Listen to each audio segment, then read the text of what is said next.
Olá pessoal, nós vamos aqui dar continuidade com mais uma atividade de experimentação, né, de fenômenos reais. Então, nessa experimentação, nessa atividade, o que a gente vai utilizar? A gente vai utilizar dados, né, dados de temperatura do ar do local onde você está.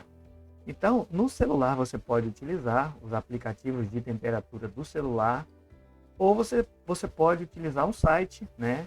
Tem vários sites aí que você pode utilizar.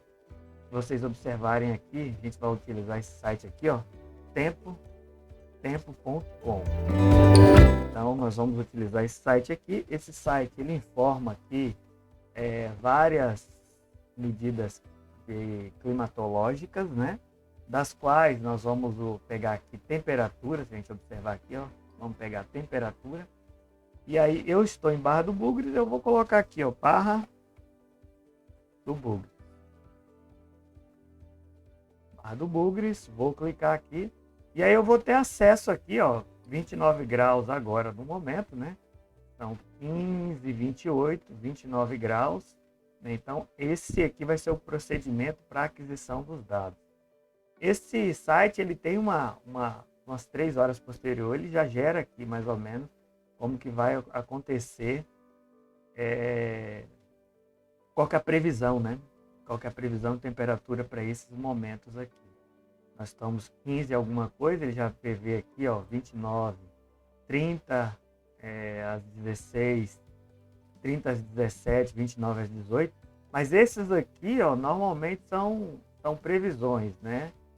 E o ideal, na verdade, é você pegar tempo a tempo aqui a temperatura e não usar, às vezes, porque ele corrige ao longo do tempo, às vezes ele corrige aqui, corrige essas unidades, essas medidas aqui. Então, a partir do momento que você pegar essas temperaturas, qual que é a do experimento? A gente vai usar essas temperaturas medidas de hora em hora, né? E a ideia, né? A ideia é que a gente faça um experimento, mais ou menos como está descrito aqui. Vou colocar assim, né, para ficar melhor para enxergar. Às 7 horas da manhã, né? E vai ter um final às 17 horas, né?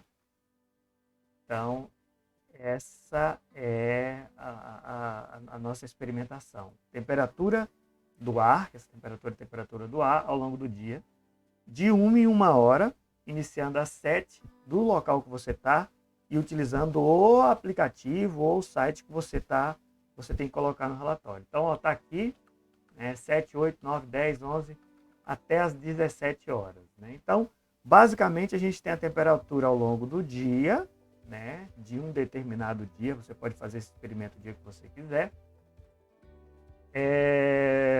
Esse experimento nós vamos fazer a mesma coisa, nós vamos vir aqui no Excel, inserir, vamos selecionar aqui tudo e vamos mandar ele inserir um diagrama de dispersão.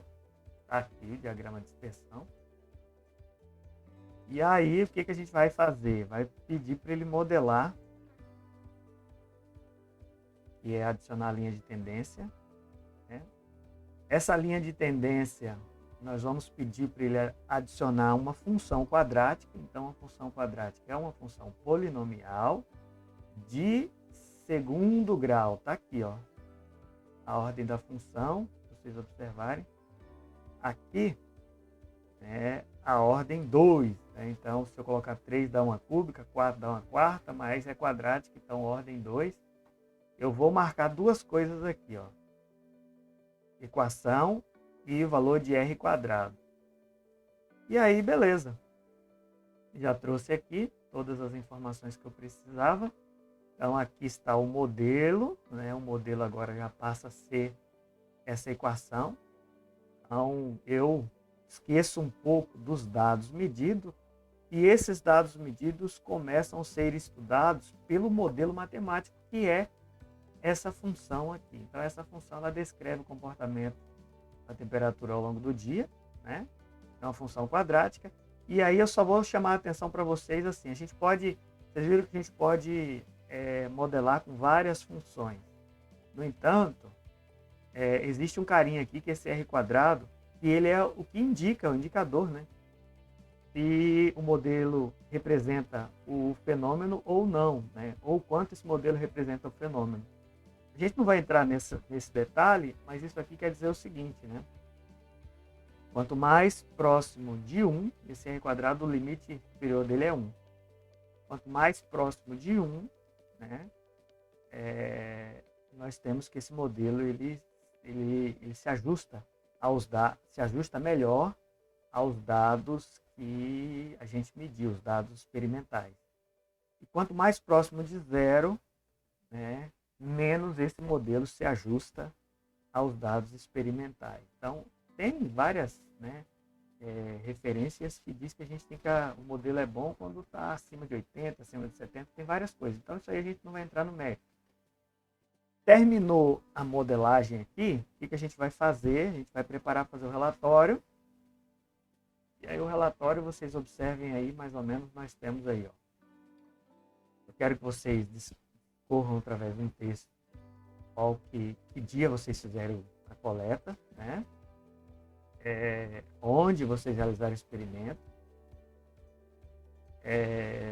apresentar que sistema usou para o monitoramento, se usou um aplicativo de celular, qual aplicativo se usou um site, qual site tem vários sites que vocês possam estar utilizando, apresentar alguma foto, algum print da tela onde vocês estão pegando algumas das coletas. Se for no celular, pode printar também algumas das coletas, né? Depois apresentar a tabela que vocês coletaram, né? Apresentar a função obtida, né? O modelo tal, que é um modelo matemático, né? E após isso aí discutir alguns itens, né? Primeiro, com base no modelo obtido, tem uma percepção do fenômeno. Eu quero que você, independente do que você percebeu do fenômeno, que você indique o que você percebeu, que você discuta essa percepção, né? Eu quero também que você responda, né? Que horário que acontece a temperatura máxima de acordo com o modelo, também qual que é a temperatura máxima, e também você comece a pensar um pouquinho em alguns estudos, em algumas aplicações que a gente possa utilizar realizando esse tipo de modelagem. Beleza? Então, bons estudos.